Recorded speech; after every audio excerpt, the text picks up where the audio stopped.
Hello, vinyl community and YouTubers everywhere. Mofi. 2 years ago, I never had a single Mofi product, CD or record. I might have had an inner sleeve here or there. I've been picking some up, both new ones and used ones. My record store gets in very few. These things don't show up much on the used market, I've noticed. And so I've told them if they get one in, hold it for me and give me first shot at it, which they're doing, and they haven't got very many. And I've noticed that you order these, and when the places are having 20% off, the price is not too bad, and it doesn't seem like the prices ever go down on these. You go to Discogs, and there seems to be a demand for all of them at pretty good prices, so it's kind of eased the pain of the price on buying some of these. I picked up a couple recently, double LP, 45 RPM Mofi's, $39 and change, $40 free shipping. Well, that's not an inexpensive record, but if you get the idea that record maybe is always going to be worth that much or more, it eases the pain a little bit. So I'm going to start off showing the old records that I've picked up from my record store, and these are all older issues that were all pressed in Japan. First one, everybody knows this. I'm not going to take these out. I'm not going to take them out of the slip. I'm going to have very little to say about them. Everybody knows all of these records I'm going to show, with maybe a few exceptions. There's a couple of them I'll make a little bit of comment on, but I want to keep the video fairly short and just kind of go through here and show you what I've picked up in the last year. I've picked up a few of them previously that I've shown, but this is what I've picked up in the last year. This one was a little pricey. Crosby, Stills, Nash & Young has that nice pebbled leatherette kind of feel. Case, gate fold. These go for a pretty good amount on Discogs, and I had to pay a little bit of a price. This is the most expensive one of the old ones I bought.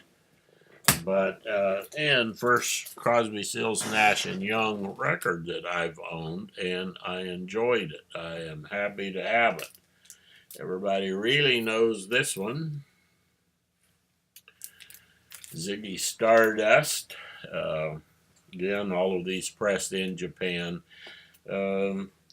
Little bit of ring wear on this one, but people take care of these records, and they're packed right, so the records on all of these things are VG plus at the very least. Jackson Browne, The Pretender. I haven't played this one yet, so you can see it's not even in the outer sleeve. I'm happy to pick up classical as well.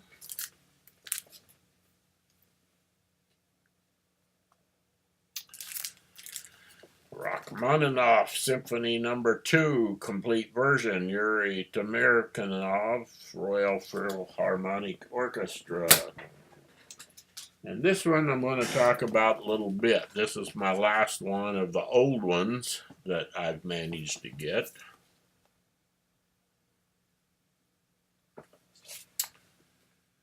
Herb Alpert, Rise, name of the album.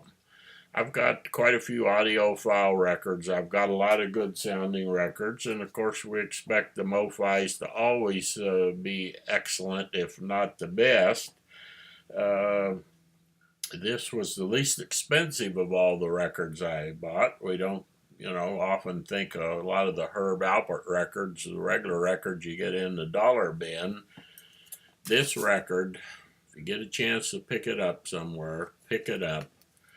This is one of the best sounding records in my collection. 3D holographic sound stage, the detail.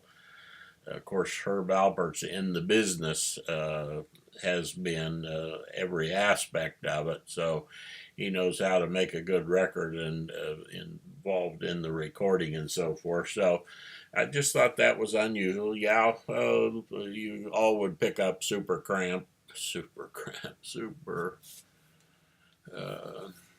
whatever it was, Super Tramp. But a lot of you would pass this one by. You'd be making a mistake. If you just want, the music's enjoyable. It's a very good record, and it sounds fantastic.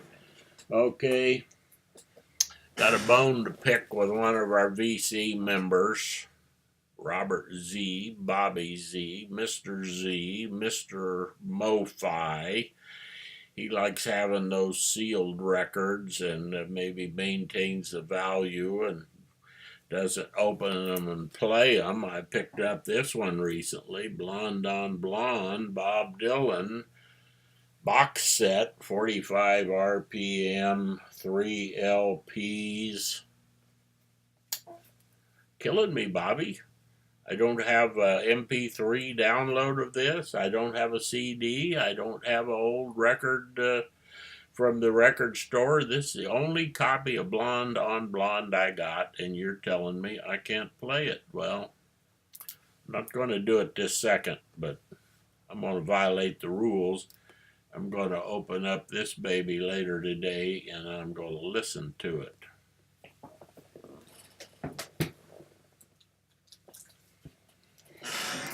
I got a really nice sounding copy of this record for $4 long ago from my record store. I've showed that, but I enjoyed it so much.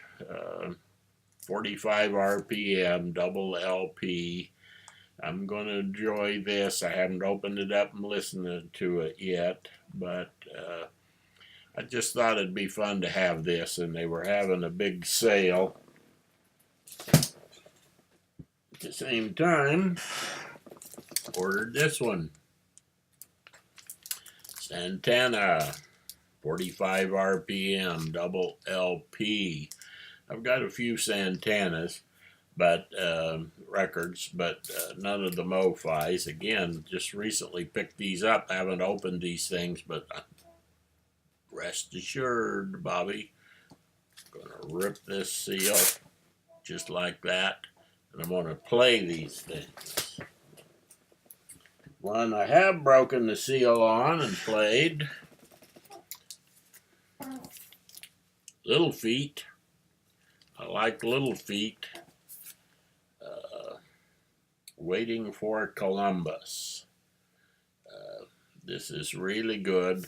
I got some old Little Feats. One of the things I've thought about making a Little Feat video. Hardly ever see any Little Feat on the vinyl community, but that's a good one.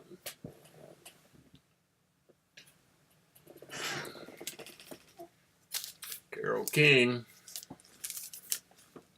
Tapestry. Yep, I imagine you can pick just one of the regular presses of this up out of the dollar bin. I don't know, but this is one of the all-time classic records. You have to have that in your collection.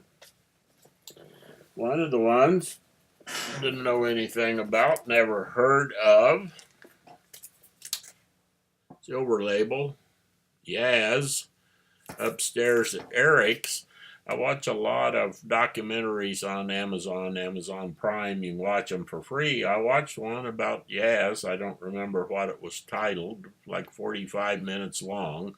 So interesting. I ordered up this record, and there are one or two other records I've picked up from the record store, used copies. So this is one of those cases where I never knew anything about this and might not ever pick something up like this anyway, but watching the documentary, you got to have the music once you've seen the documentary. And our friend Teddy over there in Kansas City, here he made a video 2, 3, 4 months ago, said you have to have this record, that it's fantastic. Lobos, Kiko, sorry about the car out there. I got the door open for a little air and a little light. He was right. This record is fantastic, both the music and the sonics.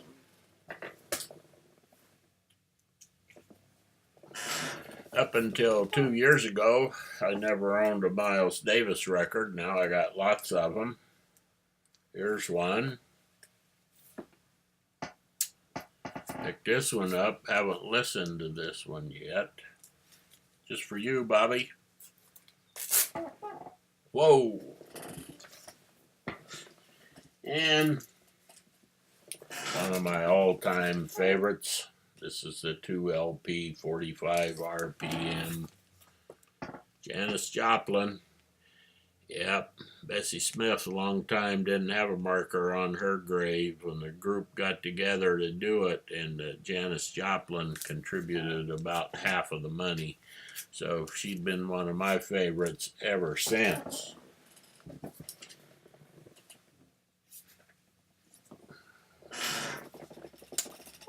The band, music from Big Pink, another terrific record.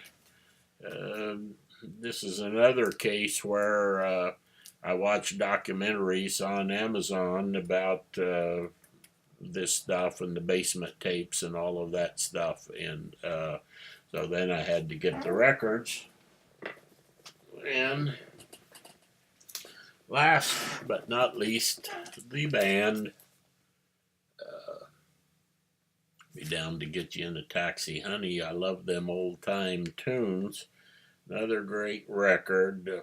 4344 is the number on this one. I haven't been reading the numbers. A couple of these things got low numbers on them. Seems to be kind of random what number you get.